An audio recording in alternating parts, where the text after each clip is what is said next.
Hi girlies!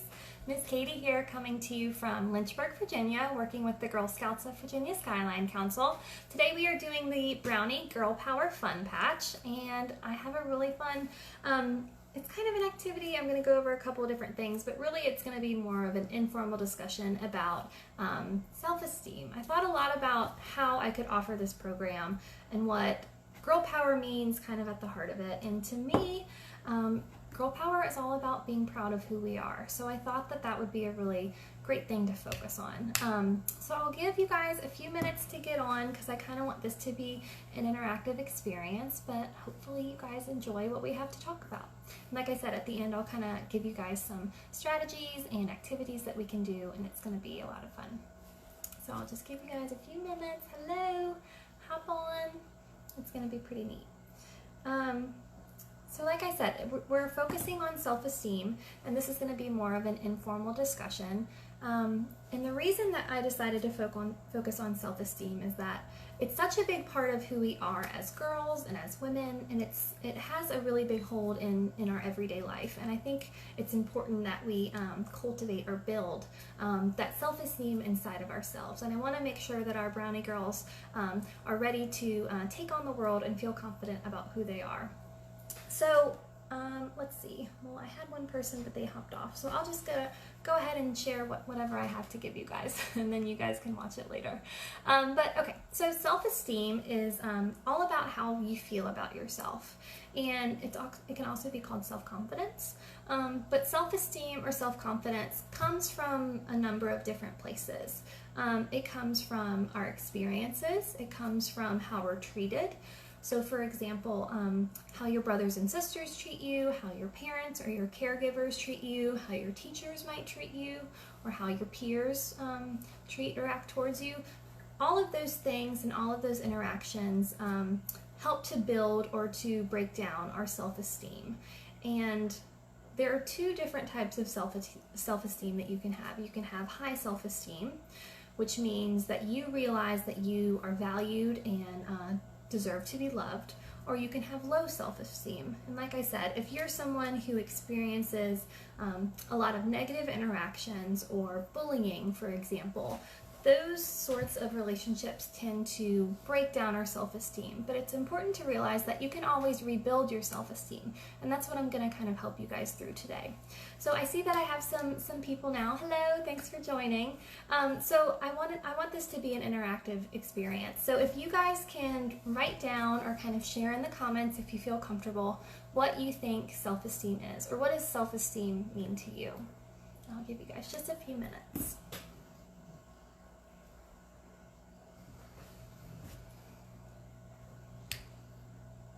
So my example of self-esteem was how we feel about ourselves. So how I feel about who I am.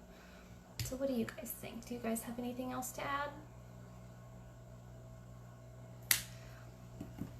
Another definition is the sense of personal worth or worthy of being respected. So again, if you have high self-esteem, you realize that you deserve to be loved and cared for and respected.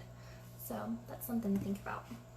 Okay, so let's talk about, we talked about where it comes from, and like I said, it can either be kind of an intrinsic or kind of built-in part of who we are, or it can be cultivated or fortified by the things that we experience in everyday life. So like I said, the people that we know, the way that we're treated, or just who we are as a person and who we were born to be. That all of those things, all of those factors kind of determine how we think about ourselves. So why is it important? Does anybody have any idea why self-esteem is important? I mean, who cares, you know? Why should we take care of ourselves and care that to love ourselves? Why does that matter? Does anybody have an idea? So when you have a high self-esteem, you are more readily able to make decisions, to make choices, to speak up for yourself when you are being bullied or mocked or not treated fairly. If you have low self-esteem, those negative behaviors that I mentioned typically will take over your thinking. So for example, if you are someone who has low self-esteem and you're being treated unfairly at school for whatever reason, because you have low self-esteem, you are likely to not stand up for yourself like you deserve, because you don't have those foundational building blocks to know and understand in that moment of distress that I deserve happiness, I deserve to be valued, and I deserve to speak up for myself. So we'll kind of talk through, like I said, ways of regaining our self-esteem and just identifying factors of what it means to have high and low self-esteem. So let's keep going. I got my lesson plan pulled up here. So I wrote down here that people with high self-esteem take responsibility for their thoughts. They take responsibility for their words and their actions. They make conscious choices to support and care for themselves, like I said. So that's important. So let's keep going. So this is important to note, that having self-esteem or self-confidence, hi Stephanie, does not mean that you never get angry or upset. It just means that you're able to accept your mistakes and to move on.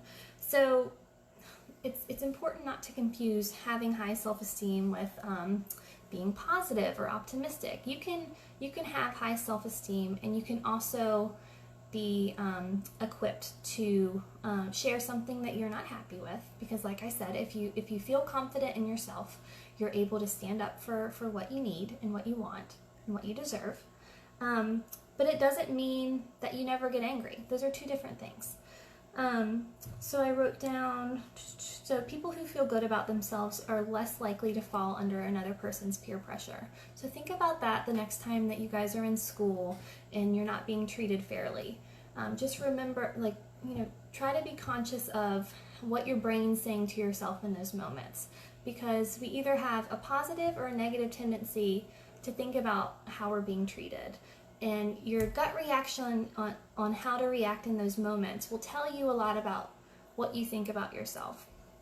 And the whole purpose of this conversation is just to understand and realize that you and everybody deserves to be loved and valued and respected. No matter what you've experienced or gone through, no matter where you come from, you deserve love and respect always. And I hope that you believe that. So let's keep going. So now let's talk about low self-esteem. So people with low self-esteem will be more likely to fall under the influence of others, not trusting their own values or opinions. So like I said, self-esteem is all about believing in yourself, who you are, and what you care about, what makes you you. It's not just about feeling pretty or feeling cool or outwardly experiences or looks. It's about who you are deep down inside.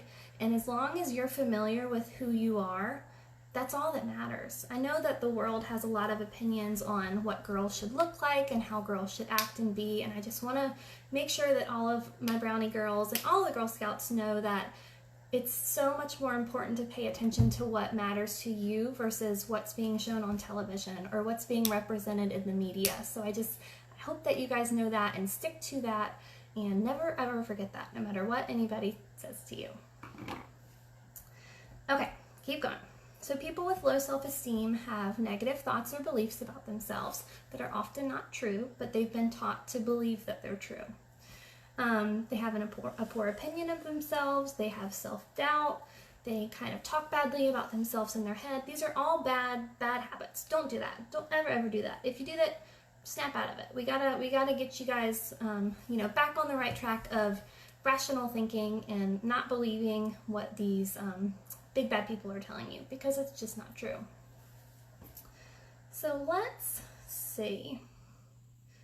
Okay, so now I have a little activity. If you guys have any questions, let me know. I tried to be as broad as I can, but I guess the biggest takeaway is that self-esteem is all about trusting yourself and who you are, regardless of what anybody says to you, okay?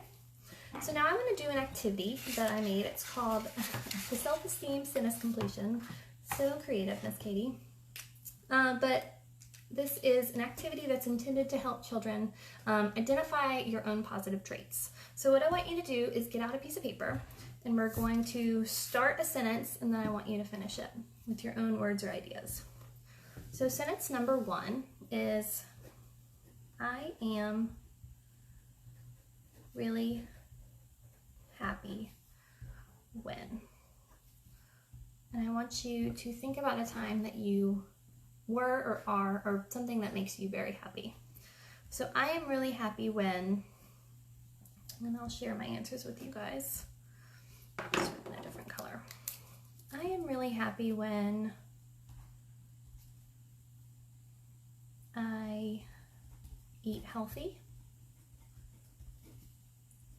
get lots of exercise,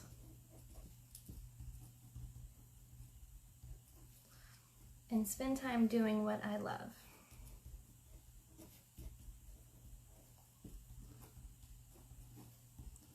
So it's important to know that, like I said, self-esteem doesn't just come from one place. Hi, Andrea. Thanks for joining.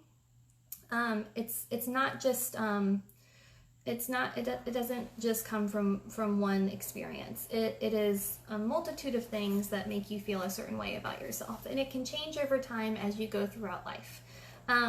But something that I've realized, because I am a little bit older, that if I stay on a good track of eating foods that, you know, make my body healthy and strong, I get lots of exercise, physical exercise that keeps my head clear, and I spend time doing what I love. I play with my dog, I paint, I listen to music. I tend to feel better about myself as a whole, because those are all positive actions that lead to a healthier lifestyle overall. I hope that makes sense. Okay, sentence number 2. Something my friends like about me is, so start thinking about that. And then I want to say something. Something my friends like about me is. Now, the purpose of this exercise is to kind of just reflect on who you are, but again, self-esteem and confidence comes from within. Doesn't matter what other people think. So while it is important to know that your friends love you because you're funny or you're great at roller skating, I don't know, that's not the most important thing. The most important thing is what you believe. So something my friends like about me is I'm funny and pretty spontaneous.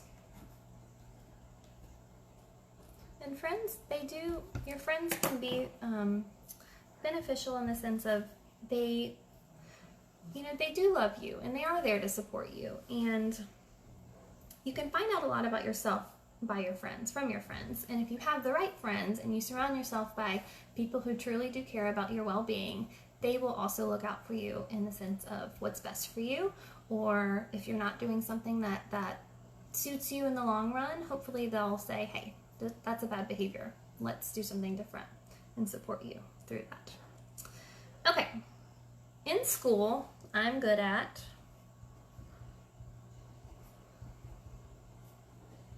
well, I'm not in school anymore, but I was very good at writing when I was in school, and that made me feel really proud. Okay, something that makes me unique.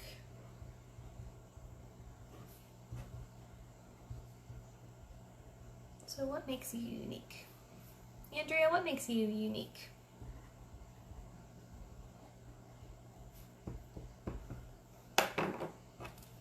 I would say,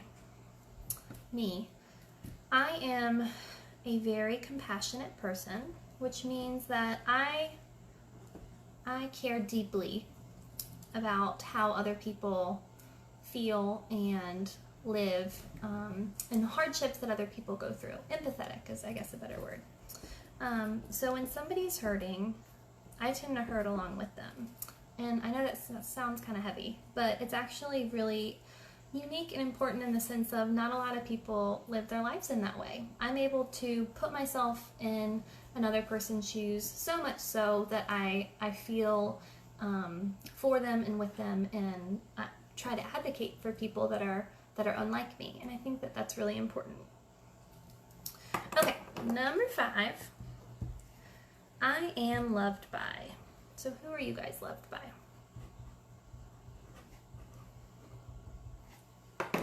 I am loved by my family, my mom, my dad, my aunts and uncles, my husband, my dog, my friends.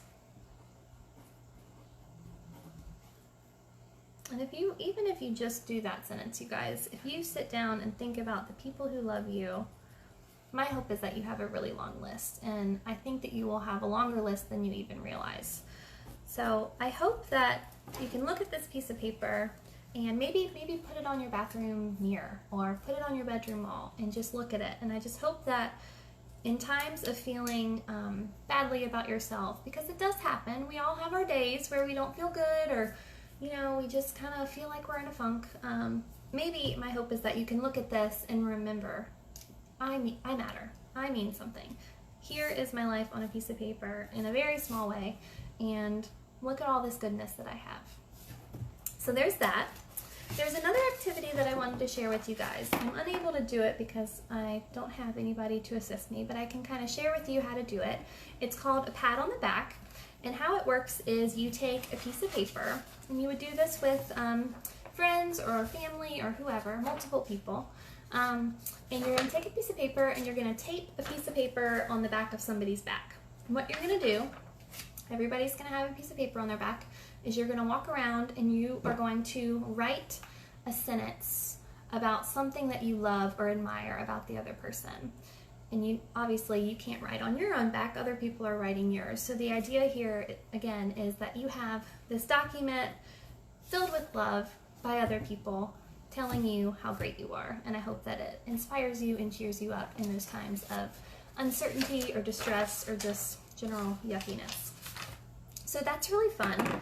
But again, I want to make sure that I reiterate that self-esteem comes from within. So it's all about who we are and just loving ourselves, even the ugliest, weirdest parts. It's so important to love ourselves. So take away everything the television is telling you, everything TV and movies is telling you what you're supposed to look like, and just really get to know who you are and love it. Love it so much that you get sick of it. Every single day when you wake up, say something that inspires you. And that brings me to my next activity. So a mantra is something that you say over and over and over again to help inspire you to believe in something. So for example, say I wasn't a brave person. Say that, in times of danger or threat, I cower and I get really afraid. And I want to work on that. I want to become strong and find my inner strength. My mantra might be, I am courageous and I am strong. And you don't have to say it out loud. You can, it definitely helps. But you can say it in your head. I am courageous and I am strong. Over and over and over. As many times a day as you need. Even in a situation where fear is involved, say it in your head. And hopefully that'll snap you out of whatever bad track you have going on. So for example, in regards to self-love or self-esteem, I want you guys to think about a mantra that you can tell yourselves every single morning when you wake up. So I found some on the internet and I wanted to share some with you. But it's important that you come up with your own, because if you use somebody else's, it's not yours. And this is all about loving yourself. So you need to make your own, but I'll share my examples. So some mantras might be, I am beautiful. I am in charge of my happiness. I really like that one. I love and respect myself. I am enough. I am worth of love. I am deserving of happiness. I believe in myself. I choose to love myself. My heart is always open. I radiate love. So just simple little 3 or 4 word sentences. Find one or come up with one that you connect with that will help you to develop your self-esteem. So I hope you guys enjoyed this. Let me know what you thought. If you want to learn more, I'm always here to help. This is something that I really care about and it's really important. So take time to get to know yourself, love yourself. Don't listen to the badness. You are beautiful and valued and you deserve to be loved. Thank you guys.